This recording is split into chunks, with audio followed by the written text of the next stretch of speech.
संजय दिना पाटील यांनी केलेल्या कथित वादग्रस्त वक्तव्याची सखोल चौकशी करण्यात यावी अशी मागणी खासदार संजय राऊत यांनी केली। आंदोलनासाठी आल्यास बॉम्ब टाकण्याची भाषा करणं हे गंभीर असून अशा दाव्यांमागील सत्य समोर आलं पाहिजे असं ते म्हणाले। महाविकास आघाडीच्या बैठकीबाबत बोलताना त्यांनी सांगितले की सुनील राऊत आणि रोहित पवार हे आपल्या मतदारसंघातील कामांमध्ये व्यस्त असल्यानं बैठकीला उपस्थित राहू शकले नाहीत। तसंच राम मंदिरातील दानपेटी चोरीच्या घटनांवर कठोर कारवाई करण्याची गरज असल्याचंही त्यांनी नमूद केलंय।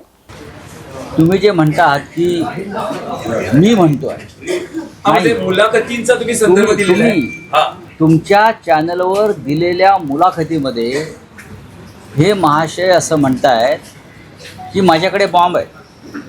काय बरोबर, माझ्याकडे बॉम्ब आहेत आणि माझ्याकडे कोणी आंदोलन करायला आलं तर मी बॉम्ब टाकीन। पाकिस्तानवर बॉम्ब टाकताना भारत 100 वेळा विचार करतो। मग मोदी पाकिस्तानवर बॉम्ब टाकताना भारत 100 वेळा विचार करतो आणि हे म्हणतात मी कार्यकर्त्यांवर म्हणजे माझ्या विरुद्ध आंदोलन करणाऱ्या कार्यकर्त्यांवर बॉम्ब टाक। हे असं म्हणतात की जर आंदोलन कोणी केलं याने गद्दारी केली सगळ्यात। आता लोकशाहीमध्ये आंदोलन करण्याचा अधिकार प्रत्येक नागरिकाला आहे। तुम्ही बेईमानी केली, तुम्ही मशाल चिन्हावर निवडून आलात आणि तुम्ही दुसऱ्या गटारामध्ये उडी मारली। ते म्हणतात की आंदोलन केलं तर मी तुम्हाला स्मशानात पाठवेन, म्हणजे ठार करेन। आणि माझ्या नादाला लागू नका, मी याआधी 5 लोक ठार केले।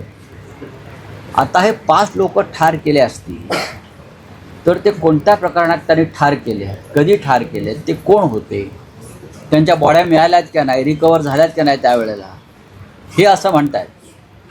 तर त्याची चौकशी अत्यंत गांभीर्यानं गृह खात्यानं आणि मुंबई पोलीस आयुक्तांनी केलं पाहिजे। जर बॉम्ब तुमच्याकडे असतील तर बॉम्ब तुम्हाला दिले कोणी, अतिरेक्यांनी दिले का?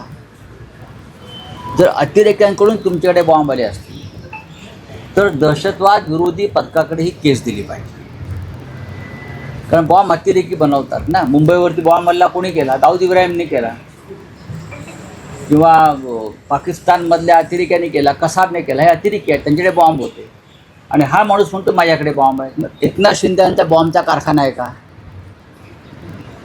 त्यांचा ड्रगचा कारखाना असल्याची मध्यंतरी बोंब होती, ते ड्रगचा कारखाना साताऱ्यामध्ये पकडला आणि तोच पैसा राजकारणामध्ये होतो। बॉम्बचा कारखाना त्यांनी बनवून हे जे गद्दार खासदार आहेत त्यांना बॉम्ब दिलं का घरात ठेवायला? कार्यकर्ते आले का वरून बॉम्ब टाका, याची चौकशी व्हावी।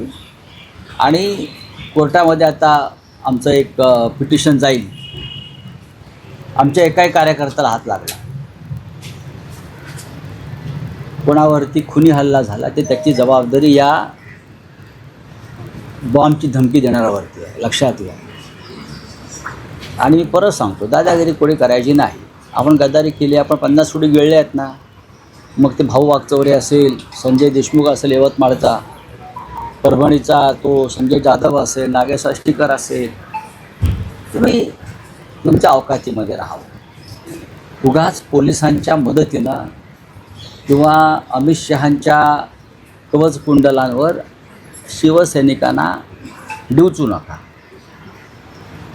तुम्ही म्हणतात ना शिवसेनेकडे आता काय आहे, राहिलंही काय राडा करायला, मग घाबरून पोलीस बंदोबस्तात 100 पोलीस घेऊन फिरतोय तो भाऊसाहेब वागचौरे। परवा शिर्डीला आमच्या 2000 कार्यकर्त्यांना अटक करून ठेवलं का? तर भाऊसाहेब वागचौरे शिर्डीत येणार आहे मतदारसंघात। 2500च्या आसपास कार्यकर्ते 8 पोलीस स्टेशनला अटक करून ठेवली त्यांनी आणि सगळे रस्ते बंद करून ठेवले। हे काय इस्रायलचे प्राईम मिनिस्टर आहेत का? सगळे रस्ते बंद करून ठेवायला का प्रेसिडेंट ट्रम्पचा पोरगा आहे हा? काय कमिशनरना माझी विनंती आहे, हा अत्यंत गंभीर विषय आहे। हे बॉम्ब आहेत का? ते म्हणतात बॉम्ब आहे, त्यांनी कबुली दिली आहे गुन्ह्याची। आरोपी जो आहे त्या जेव्हा गुन्ह्याची कबुली देतो की माझ्याकडे बॉम्ब आहे म्हणजे तो आहे, ताबडतोब ॲक्शन व्हावी बस। तुम्ही स्वतः सीपींना भेटणार आहात का? नक्कीच, निवेदन तर दिलं आहे, नक्की। अहो नक्की, माझ्या बाजूला बघा रमेश कोरगावकर विभाग प्रमुख आहेत, आणि ते दळवी आहेत, सुरेश दळवी आहेत, सुरेश पाटील आहेत, आमच्या महिला आघाडीच्या सगळ्या पदाधिकारी आहेत, शिवसैनिक, हे कशा करता आले आहेत?